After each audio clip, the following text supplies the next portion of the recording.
Welcome everybody. Hello in Internet land. Welcome to the first KiSSiT WiP or Work in Progress seminar that's going to be recorded. And this is essentially the first KiSSiT podcast, one of many, I hope. And today, what we're going to be talking about with two wonderful guests here. We have Dr. Varsha Panjwani, yes? That's correct. And Koel Chatterjee. Sorry, well, at least you won't get my Finnish name after you pronounce that. That's madness. So today's session is going to be Indian Shakespeares on screen, identity, politics, and entertainment. So what we're going to do first is we're going to talk a bit about the project, because this big project is going to have its penultimate, one of the combination points is going to be the upcoming conference, Indian Shakespeares on Screen. Which is on the 27th to the 30th of April, with 2.5 days at Asia House in London, and then 1.5 day at the BFI at South Bank. Okay. That's correct. Yeah. Excellent. Well, this is first I'll introduce so that all of our audience knows who you are. So, Dr. Varsha Panjwani lectures at Boston University in London and is an honorary research associate at CREMS. Do you call it CREMS? Yeah, we just call it CREMS. It's the Centre for Renaissance and Early Modern Studies. Yeah, at the University of York. And that's where you lived before you moved to London. Yeah. And you lectured there at the Department of Theatre, Film and Television 2009 to 2013? That's right, yes. So Varsha's research focuses on the way in which Shakespeare is deployed in the service of diversity films and theatre, as well as publishing widely in leading international journals such as Shakespeare's Survey and in forthcoming collections such as Shakespeare and Indian Cinema, the diverse part. She's won prestigious research grants from the Society of Theatre Research and the Folger Shakespeare Library.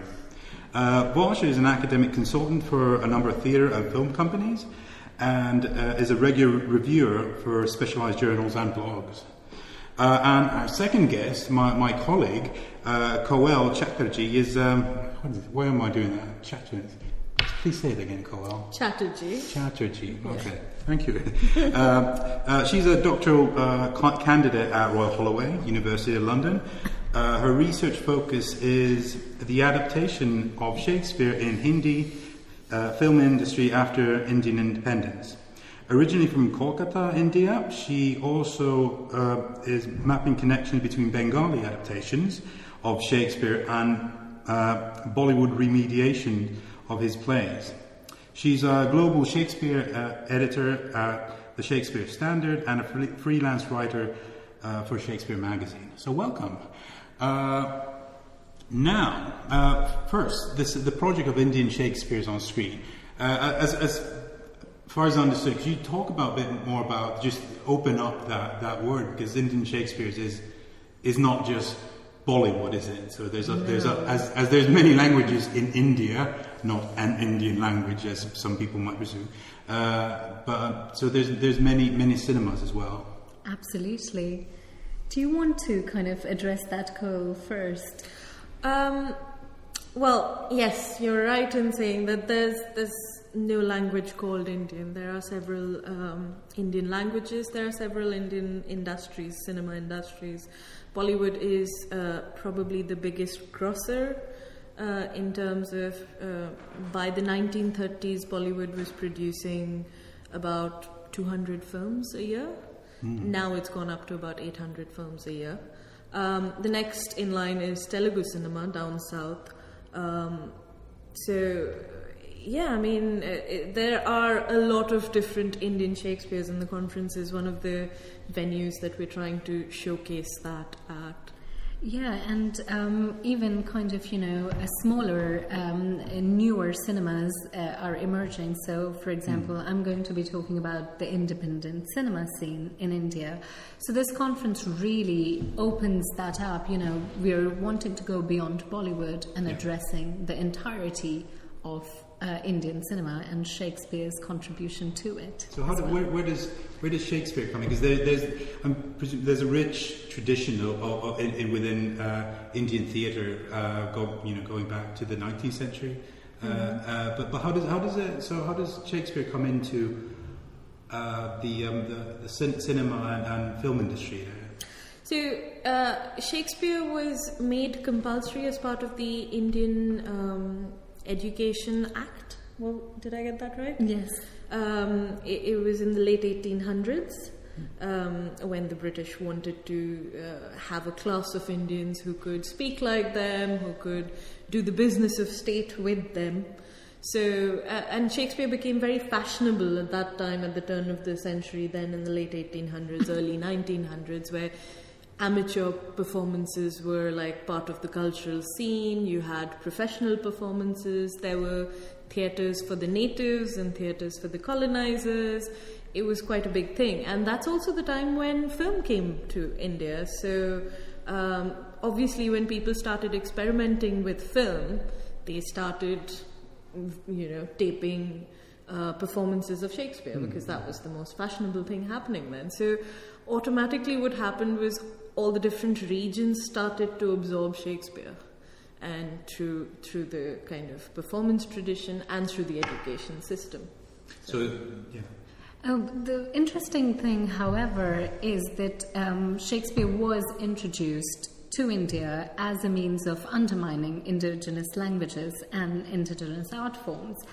But interestingly, as things, never work out as they want them to, and good for us, what happened was that instead of westernizing the natives through Shakespeare became indigenized. So that was kind of, a very interesting thing.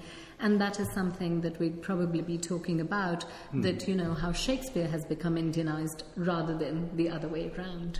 So where did this the idea for the Indian Shakespeares on screen, where did it come from? How did that develop?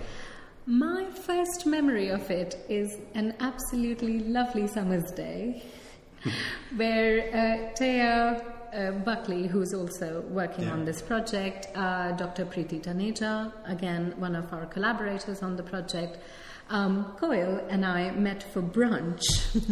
Yes, Sunday morning brunch. And we started talking about Shakespeare and Indian cinema, and we discovered that we were all excited about the way Shakespeare is being employed in Indian cinema for shaping identities, raising issues, and so on. But an argument broke out between us, and we started arguing about our favorite or the most significant and important Indian Shakespeare. And we realized that although we were bound together by this topic, we had absolutely different cinematic tastes. So this kind of, discussion after brunch, we thought, let's go for a coffee and continue it there, which then became dinner.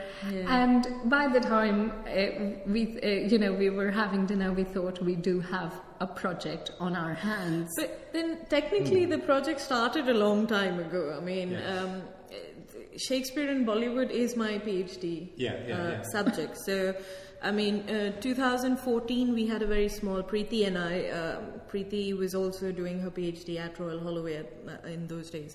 So I kind of took the idea to Preeti that I would like to do like a one-day conference on Shakespeare in Bollywood. And people were very excited about it because they were like, is there a connection? So that was the starting point that we decided to do it, and we had a one-day conference, and Varsha was there. She also presented at that conference. And Poonam Trivedi was our keynote speaker. She'll also be speaking at this conference. She's starting off the conference this year as well. For me it started a long time ago, but I thought I was the only geek who was passionate about this subject, and it was really nice finding 3 other people who were equally kind of into, trying passionate and argumentative about it. So it really came out of this sort of a situation of friction in a way, which blossomed into this sort of a whole new project. But I'm sure if it started out that way, it must have been very there must have been ups and downs, and I was wondering what has been has that tension been the most challenging part of the project, or presumably as a big project, just getting people flying them from all over the world, and is in itself a big challenge. Well, for me, the biggest thing is because I always wanted it to be a collaborative thing, where I work with other people in the field. So for me, the biggest challenge was the funding issue, because firstly, institutions seem hesitant about funding projects that they have to share credit with another institution for. But more importantly, like when I went to Royal Holloway, the English department, when I went to the head of the department and asked for funding, they were like, because you're a PhD student, we don't have any system in place where we can offer a lot of funding for an individual project. That's right. They wanted someone who was a tenured professor, for example, like my supervisor, who could be the name for the project. And then they could give us a lot more money, but, and I found that a little odd because, my research also belongs to Royal Holloway, even if I'm not a tenured professor. Preeti, in fact, used to belong to Royal Holloway as well. I mean, her research was also in Shakespeare and King Lear in an Indian context. So it was a little strange. I found that probably the biggest challenge because I didn't expect that challenge to come up. Ultimately they did kind of support us and they gave us funding. We got quite a bit of funding. Yes. But the idea was that we would have gotten more if we were more closely associated with the department. Yeah, that's because as postdoctorates and postgraduates, we're all in this sort of very precarious situation where we're kind of within academia, but then outside. In between, the sort of we're on the threshold of what's happening. And there were other challenges, and mostly pertaining to funding, really. So kind of ideas everyone was very happy about and, was encouraging us to go on. And this is, nobody explicitly says it, but women-only projects are very difficult to kind of, get funding for. Maybe kind of... a lot of the times in academia as well, I would say, but more so in an industry context. If we would go to industries and, talk about collaborations and partnerships, it's hilarious the number of times if you see kind of, for youngish women starting a project, they start looking at you as PAs and secretaries rather than, academic collaborators for themselves. So that was a roadblock that we had to kind of, maneuver before getting funding for it. The other part, of course, was the geography of the project. It is about Indian cinemas, but it is in London. So we very consciously wanted that, and we can talk a little bit more about why. But anyone from India would say, well, why are we going to fund a project in London? In kind of, here people would say, well, it's all about Indian cinema. So why exactly are you asking, say, kind of, very British industries to fund it? So that was a little bit of a problem as well. I mean, we are lucky that Inox India, so Inox Leisure, gave us a lot of funding. We convinced them that it is worth their while to fund a project in London, but that was tough. So I think the funding has been the hardest. Yeah. So it's. I mean, besides this sort of glass ceiling that you get, and it must be this sort of, because you get this sort of dual angles of trying to make it work as a woman, and this is just hard for people somewhat might recognise that is a significant issue.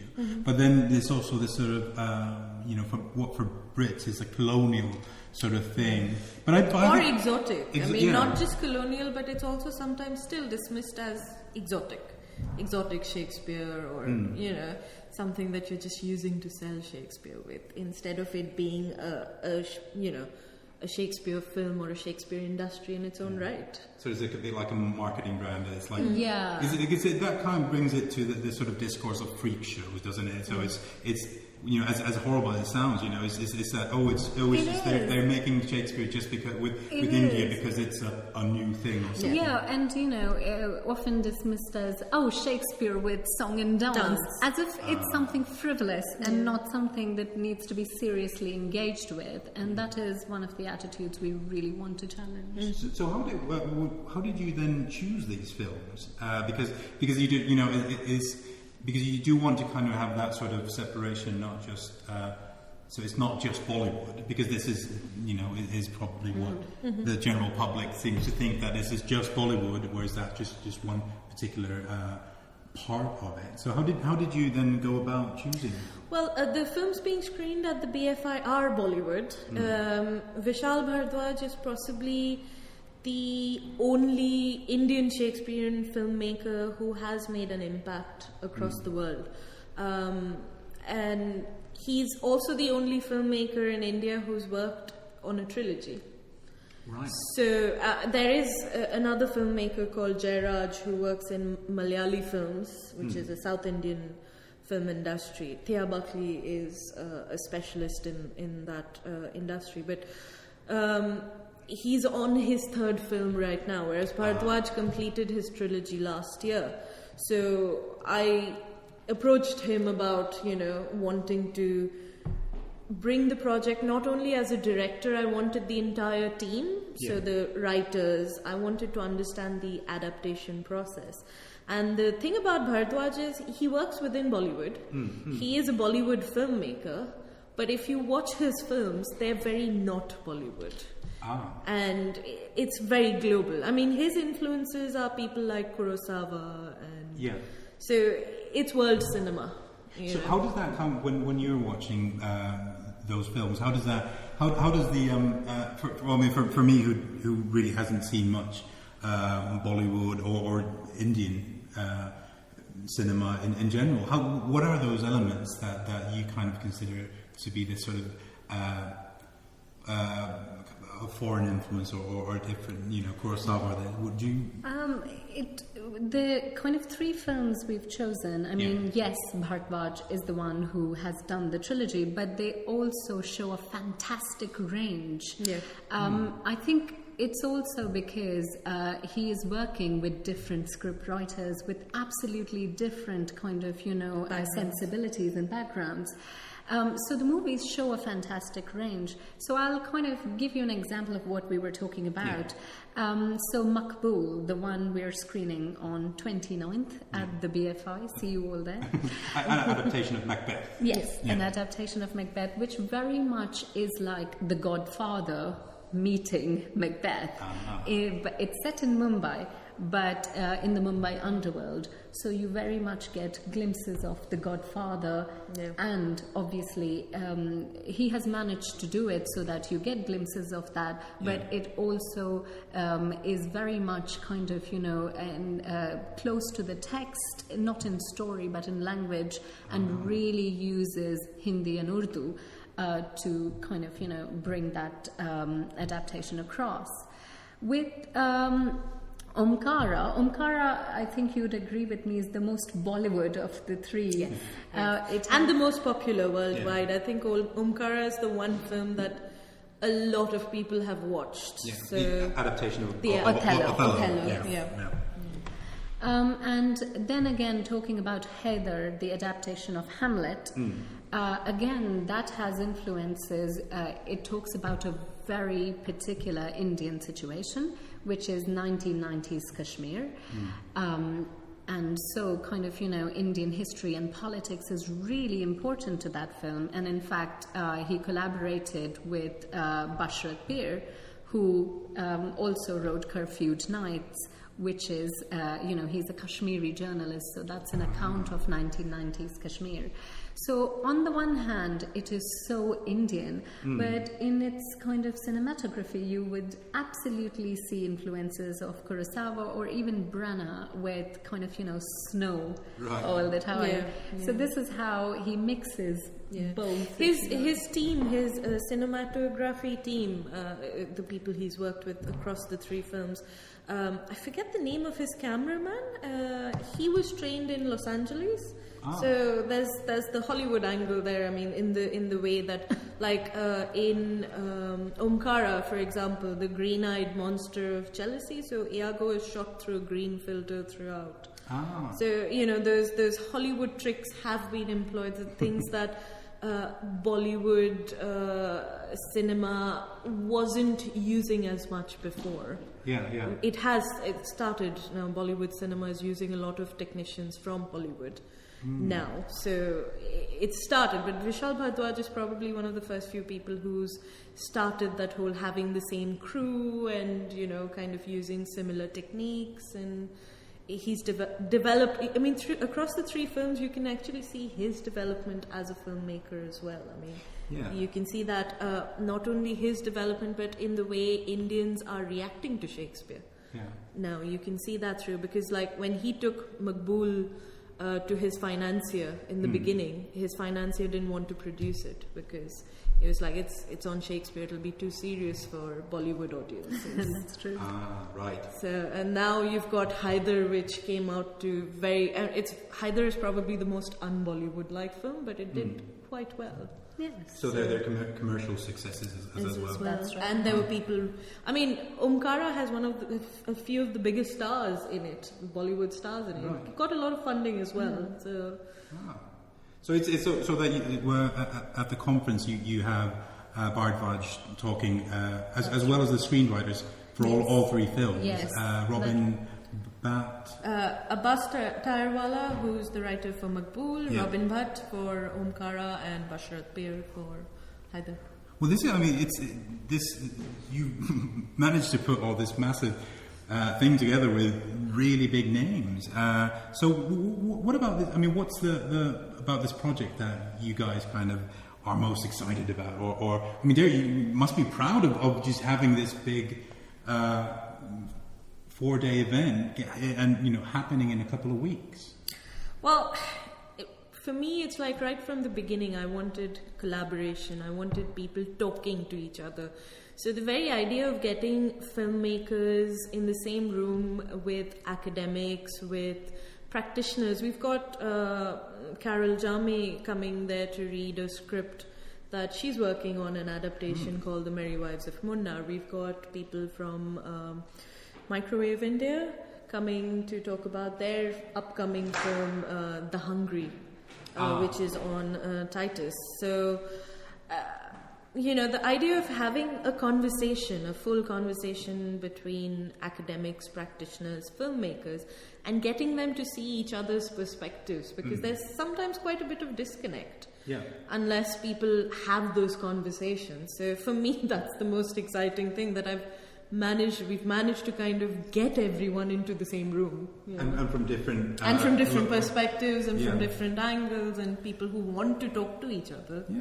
Yeah, I'm just excited about the fact that, an entire project on Indian cinema and Shakespeare is happening in London, right in the middle of all of these 400 Shakespeare 400 celebrations. So for me, that was a big thing because, I said about how we were very conscious that we wanted this event to be happening in London. The reason for this was our belief that Indian cinema, Shakespeare in Indian cinema is a global subject. And so we wanted to put it right in the middle of all of these celebrations that were happening.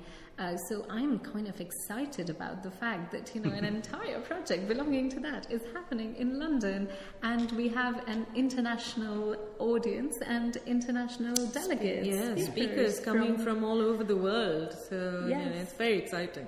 It's the place to stake your claim on Shakespeare, isn't it? And this the year to do it. Yes. So, of course, this want to be a silly question, but I mean, if you were to say anyone would be listening to this podcast, or anyone in general, I mean, how would you sell the conference and the screening? Why should they come? Well, the first question, whenever I tell people that my PhD is on the influence of Shakespeare on Bollywood, first question people ask is there a connection? That's like the standard, and I mean the last 4 years that's the first, and I've become so inured to it that I have my answers ready now. So that's why you should come. I mean, people should come and see the connection between Indian cinema, not just Bollywood, but Indian cinema and Shakespeare, because it's a deeper connection, I feel, than any other colonized country, for instance. It's sometimes even a deeper connection than British people have with Shakespeare. Right. Because I know in India, I mean, I grew up to hearing Shakespeare dialogue slipped into everyday conversation. And we're used to that. It's not especially erudite to know Shakespeare in India. It's like that commonplace. Right. So. I think people should come for celebrity spotting. Oh yeah, it has absolutely become a very starry conference, a very glamorous affair. We are very thankful for everyone who is coming. Vishal Bhardwaj, but all the 3 significant script writers, Abbas Tarwala, Robin Bhatt, Bashrat Bir. We also have Carol Jami, as you mentioned. We have Deborah Sarthe from British Council talking about the new kind of, Indian film. We have very kind of, significant academics. We have Poonam Trivedi from India. We have Diana Henderson from USA. We also have Mark Burnett, Bob White, Gil Harris, Madhvi Menon, and another kind of, fantastic range of speakers. So I think celebrity spotting is why people should come.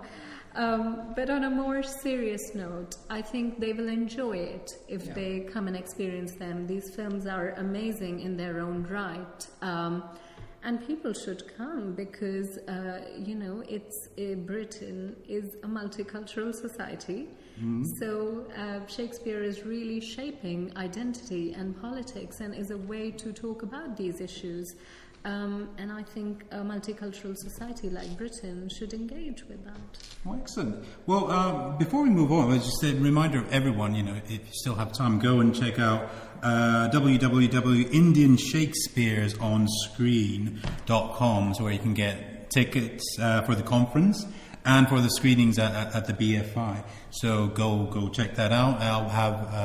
I'll put links everywhere I can and whatnot, so you can find them. And they're selling out fast. There must be, and there are limited spaces.